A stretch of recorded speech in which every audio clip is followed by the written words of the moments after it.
अज्ञातम्लान्दस्य ज्ञानाञ्जनशलाकया चक्षुरुन्मिलितं येन तस्मै श्रीगुरुवे नमः।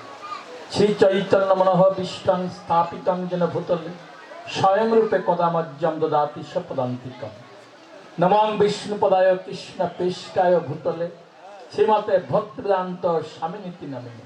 नमस्ते सरस्वती देवे गौरवाणी प्रचारिणे निर्विशेष शून्यवादी पाश्चात्य देशकारिणे।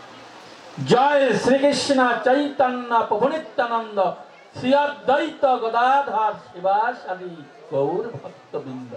हरे कृष्ण कृष्ण कृष्ण हरे हरे, हरे राम राम राम हरे हरे। श्री चैतन्य महाप्रभु के, श्री गदाधर पंडित के, गदाधर पंडितेर आविर्भाव तिथि उपलक्षे महामा उत्सव की, शिल प्रभुपाद की, समेत भक्तबिंद की हरे कृष्ण। उपस्थित भक्तबिंद सबार चरणे आमि भक्तिपूर्ण प्रणाम निवेदन करछि। बांछा कल्पतरुश्च कृपासिन्धुभ्येव पतितानां पावनेभ्यो वैष्णवेभ्यो नमः। आमाके बला हयेछे गदाधर पंडितेर आविर्भाव तिथि तथा गदाधर पंडितेर जीवनी सम्बन्धे किछु बलार जन्य। एकटू परे धर्मसभा शुरू होबे, तार आगे যতটুকু সময় পাওয়া যায় সেইটুকু সময় আমরা শ্রী গদাধর পণ্ডিতের আবির্ভাবের বা গদাধর পণ্ডিতের জীবনী আমি কিছু বলার চেষ্টা করব। কারণ আমাদের পঞ্চতত্ত্ব বলতে আমরা কি বোঝাই? জয় শ্রীকৃষ্ণ চৈতন্য প্রভু নিত্যানন্দ শ্রী অদ্বৈত গদাধর, এই গদাধরেরই আজকে আবির্ভাব শ্রীবাসাদি গৌর ভক্তবৃন্দ। আর আমরা বলবো পরম সৌভাগ্যবান এবং সৌভাগ্যবতী যে গদাধর পণ্ডিতের আবির্ভাব এই গ্রামে, এই বাণিক গ্রামে। এটা কিন্তু আমরা বাঙালিরাই জানি না। ইসকনের যত সারা পৃথিবীর যত ভক্তরা আছে তারা জানে এই চট্টগ্রামের এই বাঁশখালীতে এই বাণিক গ্রামে, আগে ছিল বেলটি নাম, এই বাণিক গ্রামে এই গদাধর পণ্ডিতের আবির্ভাব স্থল। তা এটা অনেকেই আমরা বাঙালিরা জানি না, কিন্তু বিদেশের সব ভক্তরা জানে এবং তারা অনেকেই আসে এই গদাধর পণ্ডিতের আবির্ভাব স্থানে দর্শন করার জন্য এবং গদাধর পণ্ডিতের কৃপা লাভ করার জন্য। এই গদাধর পণ্ডিত এখানে জন্মগ্রহণ করেন, তারপরে উনি চলে যান নবদ্বীপে। সেখানে মামার বাড়িতে থেকে উনি লেখাপড়া করেন এবং এই গদাধর পণ্ডিত ছোট সময় থেকেই ভগবানের অতি প্রিয় ভক্ত ছিলেন। ভগবানকে খুব ভালোবাসতেন, ভগবানের সেবা পূজা করতেন সব সময়।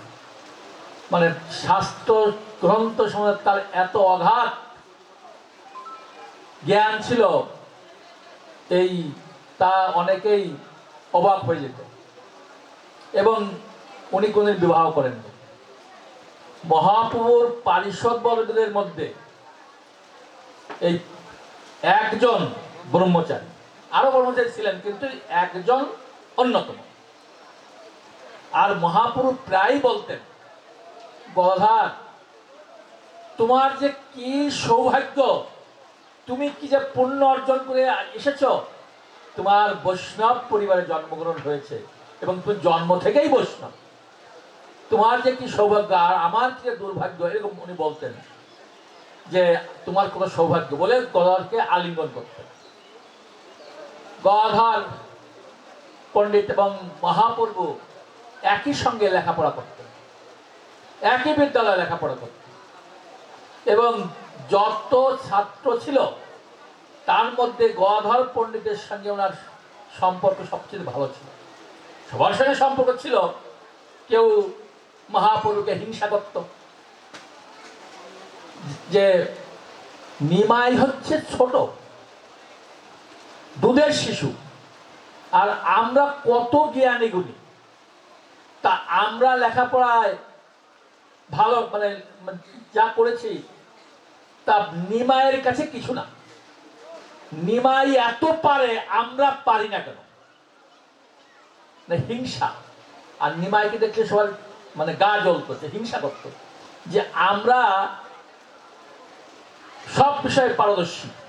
মানে এমন এমন কিছু পণ্ডিতরা ছিল, তারা মিথিলা থেকে সর্বশাস্ত্রে বিশারদ, মানে আমরা বলি পিএইচডি ডিগ্রি লাভ করে এসেছিল। এসে তারা আবার নবদ্বীপে ভর্তি হয়েছিল, কারণ নবদ্বীপের তৎকালীন সময় বড় শিক্ষা দীক্ষায় সবচেয়ে উন্নত ছিল। নবদ্বীপকে বলা হতো অক্সফোর্ড অফ বেঙ্গল, বাংলার অক্সফোর্ড। এই জন্য সবাই এসে ওকে লেখাপড়া শেখার জন্য আসতো। কিন্তু নিমাইকে দেখে সবাই অনেকেরই হিংসা, যে নিমাই এত পণ্ডিত কেন, আমরা পারি না কেন? কিন্তু গদাধর নিমাইয়ের সঙ্গে এমন সম্পর্ক ছিল যে একেবারে মানে গলায় গলায় ভাব। আর সবসময় গদাধর ছিল শান্ত প্রকৃতি, এবং গদাধর পণ্ডিত এবং নিমাই সবসময় খেলাধুলা খাওয়া দাওয়া সব একসঙ্গে করত। তা যখন নিমাই পণ্ডিত সন্ন্যাস নেবে, তখন গদাধরকে বলছিল, গদাধর তোমার কাছে একটা গোপন কথা বলি। আমি প্রভু কি গোপন কথা? আমি সন্ন্যাস নেব। তখন গদাধর পণ্ডিত বললেন, প্রভু তুমি সন্ন্যাস নেবে না। তার কারণ সন্ন্যাস নিয়ে কি লাভ? আমরা তো একসাথে ভালো প্রচার করছি,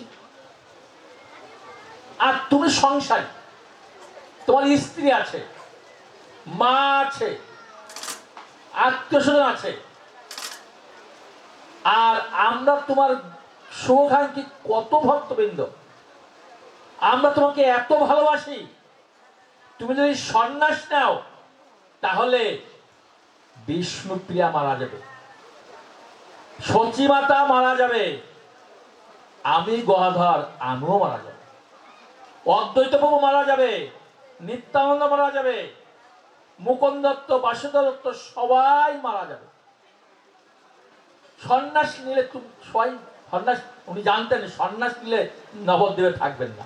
সন্ন্যাস নিলে সন্ন্যাসীরা ঘুরে উড়ে বেড়াবে, কারণ সন্ন্যাসীরা কোনোদিন দুজন এক জায়গায় কোনদিন মানে দুই রাত বা 3 রাত, ম্যাক্সিমাম 3 রাত্র এক জায়গায় থাকেন আর ঘুরে ঘুরে বেড়াবে। সন্ন্যাসীরা কোনো গৃহে, আর আগে তো সন্ন্যাসীরা আরো অবস্থা খারাপ ছিল, তারা কি করতো? গাছের নিচে থাকতো। যেমন আমাদের মাঝে সুব্রত বাবু চলে আসছেন, উনি হচ্ছেন প্রধান অতিথি এবং আমাদের খুব প্রিয় ভাজন ব্যক্তি। আপনারা সবাই ওনার জন্য জয়ধ্বনি উলুধ্বনি দিয়ে স্বাগত জানান। জয় নিতাই গৌর সেতনাথ প্রণন্দে, হরি হরি বল।